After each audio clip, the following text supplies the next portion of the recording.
Hello అండి, అందరికీ hi. ఈరోజు వచ్చేసి చింత చిగురు పచ్చడి అండి. చేసేద్దామా? స్టవ్ ఆన్ చేసుకొని ప్యాన్ పెట్టుకొని అందులో ఫస్ట్ చట్నీకి సరిపడినంత మిర్చిని వేయించుకోవాలి.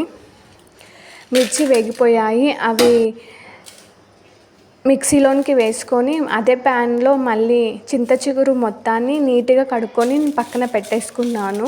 ఒక 10 minutes అలా పెట్టేసుకున్నాక ఇంకా మళ్ళీ బౌల్లో వేసుకొని చింత చిగురు మొత్తాన్ని నీట్గా వేయించుకోవాలి. చింత చిగురు వేయించుకొని ప్లేట్లో వేసుకున్నాను. చింత చిగురు చల్లారడానికి ఒక 10 minutes 15 minutes అలా టైం పడుతుంది. ఆలోపు మనము చట్నీకి సరిపడినంత పచ్చిమిర్చి, వెల్లుల్లి రెబ్బలు, చింతపండు, జీలకర్ర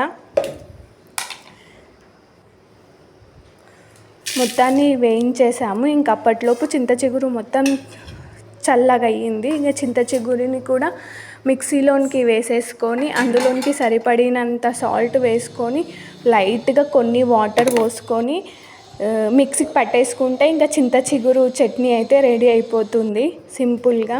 సో మిక్సీకి వేసేసాను. ఇంకా ఫైనల్గా చింత చిగురు చట్నీ అయితే రెడీ అయిపోయింది. మొత్తం మిక్సీలో నుండి తీసి బౌల్లోనికి వేసేసుకుంటున్నాను చట్నీ మొత్తాన్ని.